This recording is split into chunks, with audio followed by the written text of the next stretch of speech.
Does the new Chicago White Sox manager Pedro Grifol have an offseason wish list? Could free agent outfielder Andrew Benintendi be on that list? Lucas Giolito is looking to return to accustomed levels and has been putting in the work both on and off the baseball diamond. Also, let's take a trip down memory lane when the Chicago White Sox spent a ton of money and made a very bold move. You are Locked On White Sox, your daily Chicago White Sox podcast. Part of the Locked On Podcast Network, your team every day.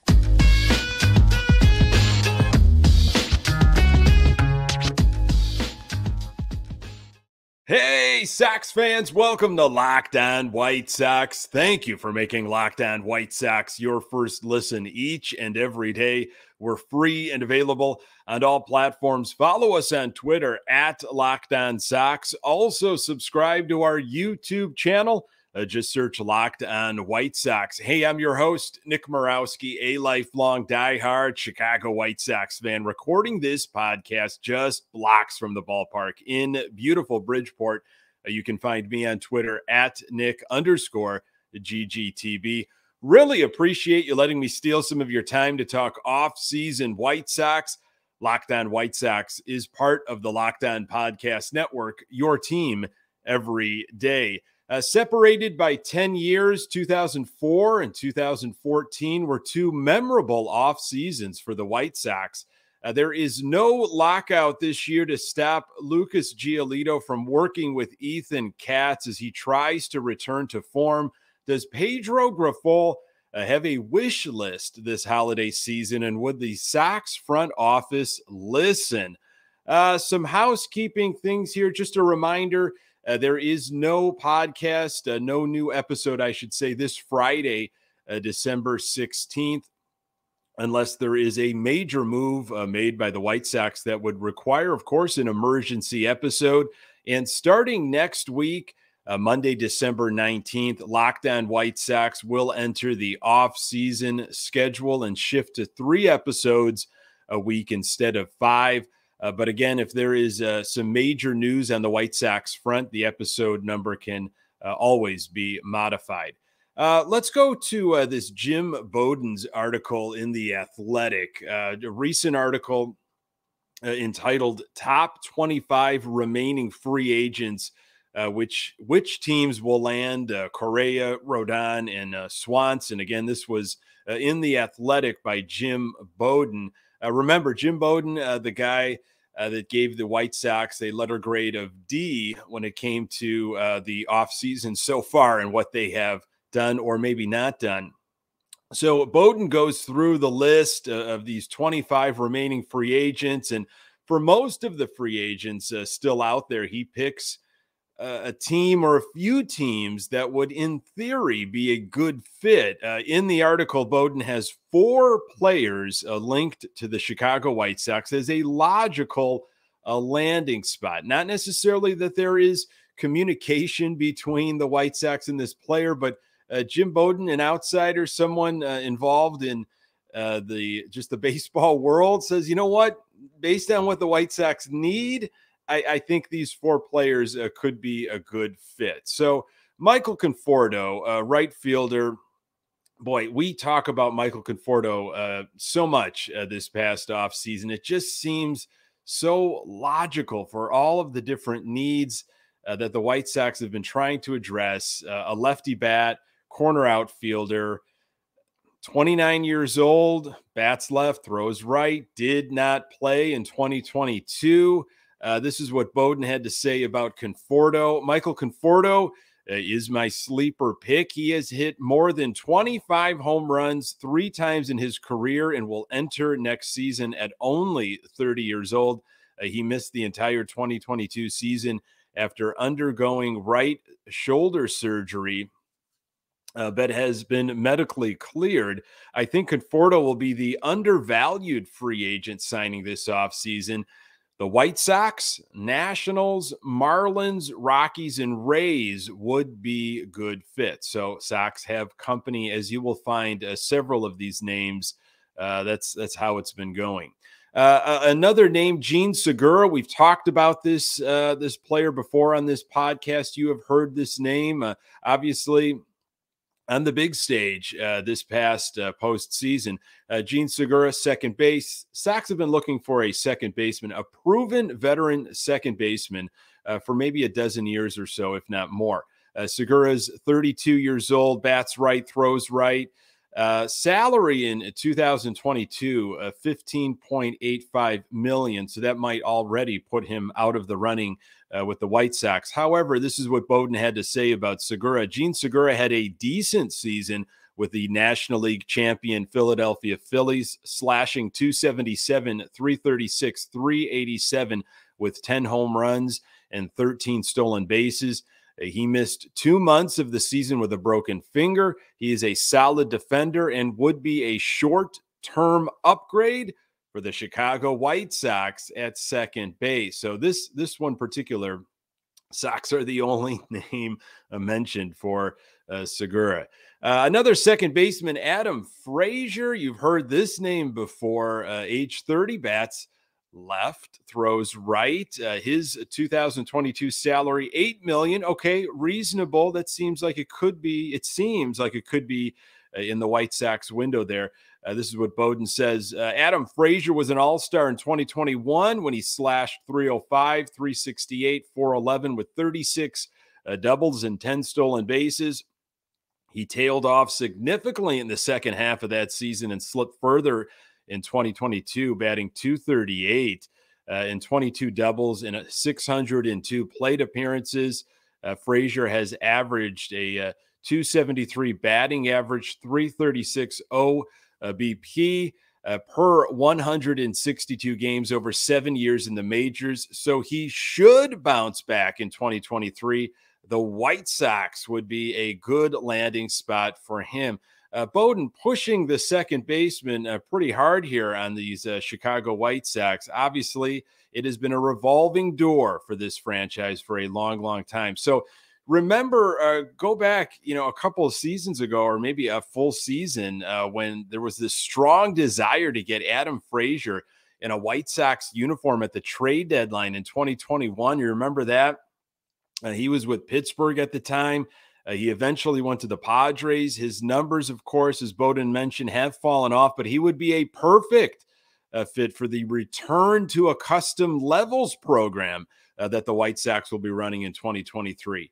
And then we've got Andrew Benintendi, left field, age 28, bats left, throws left, 2022 salary, $8.5 million. That seems like it could be doable for the White Sox.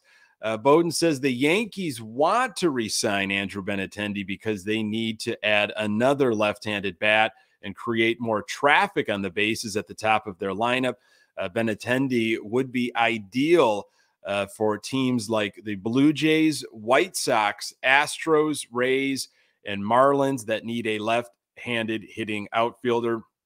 The fact that the Astros and Blue Jays are mentioned in that list worries me among so many other reasons. But Andrew Benintendi, of all those players that Bowden lists there, Andrew Benintendi intrigues me. I'm interested in it much more than Joey Gallo or Michael Conforto. Benintendi has that Pedro Grifol connection. After 5 seasons in Boston, he went to the Kansas City Royals, Grifol's former employer. He had a solid 2021 season, slash .276, .324, .766, and won a Gold Glove, of course, in left field.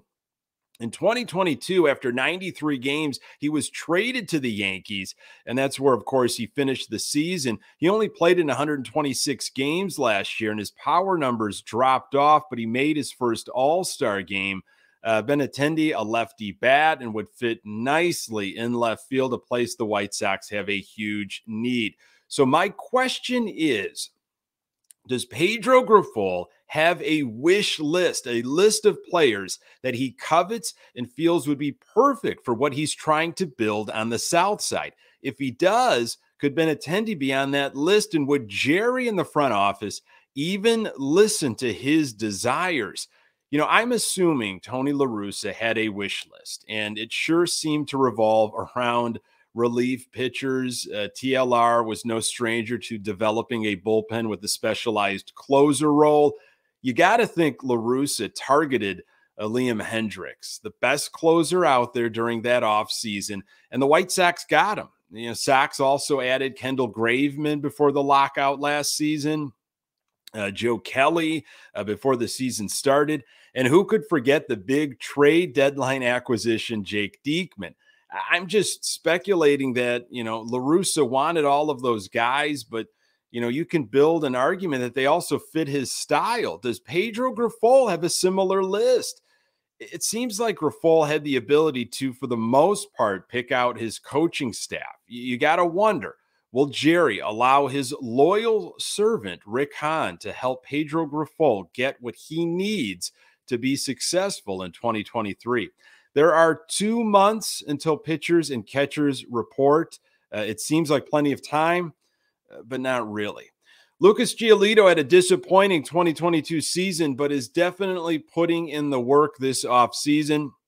I'm going to tell you why 2023 could be different for Giolito. More on that in a moment.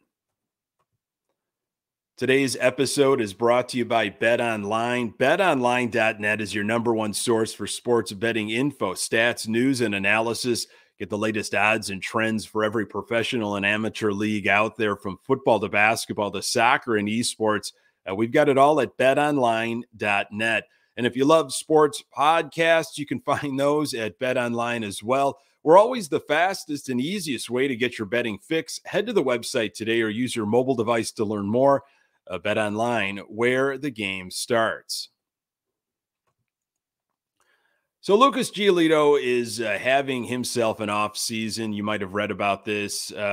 What might 2023 look like for the right-hander? James Fegan had a recent article in The Athletic about Lucas Giolito. Definitely worth your time if you have not checked it out. I mean, The Athletic subscription is also well worth it, in my opinion. I've got no skin in the game here, though.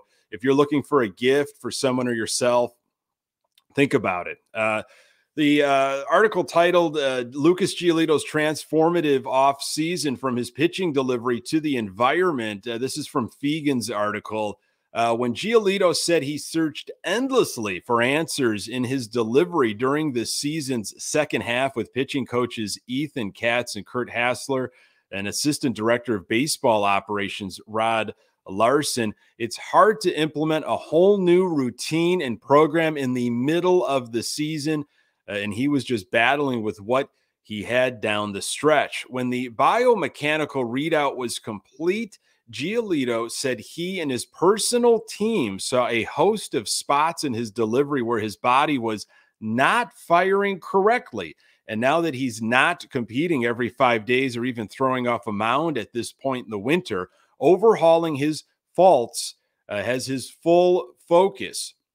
The 28-year-old right-hander says he's already back to his normal playing weight after adding 20 pounds last spring and is focusing more on fluid movement than the heavy lifting that led to his added bulk. He's attending physical therapy twice per week nearby at Mankind for a program focused on stability in his leg joints over raw strength, reintroducing plyometric balls in his routine, and compared his overall program to the work he did with Katz in the winter before his 2019 breakout campaign. Based on everything we are seeing on video, I'm in a much better spot, Giolito said. Everything's firing correctly. The kinetic chain from my feet all the way up to my arm on release, it's a lot cleaner right now. So I'm just staying with that. Boy, is that promising. That is great to read. Here's what Rick Hahn had to say.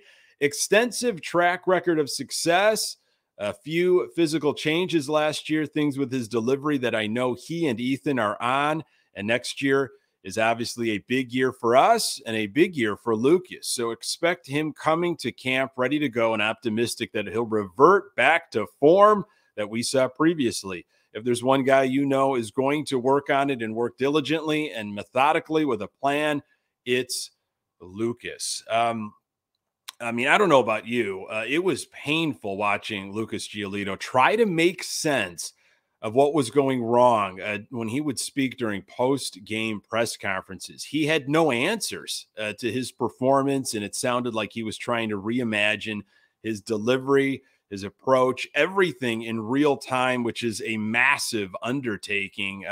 Return to accustomed levels. Giolito returning to form would be a huge boost for the starting rotation. I don't like thinking of a return to form as like acquiring a critical free agent to address a need, but 2019 or even 2020 Giolito would be just what we need. He's definitely putting in the work, and there is no lockout to disrupt any relationship with Ethan Katz. Melky Cabrera, a ton of money, and traded a power hitter for a speedster. I'm going to tell you all about the White Sox off-seasons from long ago. More on that in a moment. Got an anniversary of acquisitions, I guess. A lot of stuff happening on these dates here. We really just missed it by a day here. It's the 8-year anniversary. On December 13th, 2014, the Chicago White Sox signed Melky Cabrera to a 3-year, $42 million deal. In a span of 3 weeks, the White Sox spent $128 million and traded away some talent for Jeff Samardzija. If you don't remember this offseason, go back, read about it, ask some folks that were around it and paying attention. It was a wild offseason for the White Sox. The White Sox were aggressive. They had a plan. This is what Rick Hahn said at the beginning of the offseason in 2014. Listen to this. It's certainly our goal to address ideally all of what we feel are our needs before they shift as quickly as possible. It's very important to continue to be aggressive this offseason and knock out as many things as we can off that list and put ourselves in a position to contend as quickly as possible. Wow. Things have changed. The Sox were 63-99 in 2013. And after all those moves and money spent, they were a disappointing 73-89 in 2014. They went from finishing 5th in 2013 to finishing 4th place in 2014. So do you think Jerry Reinsdorf still holds Rick Hahn accountable for that offseason? Maybe he uses that offseason as a reason why he doesn't expand the payroll.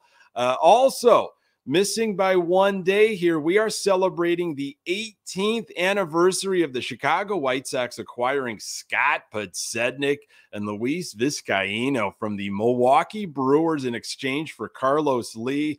Wow, it was tough seeing Carlos Lee go. Carlos Lee had 31 home runs and 99 RBIs in 2004 for the White Sox. He played in 153 games and slashed .305, .366, and .525 with an OPS of .891.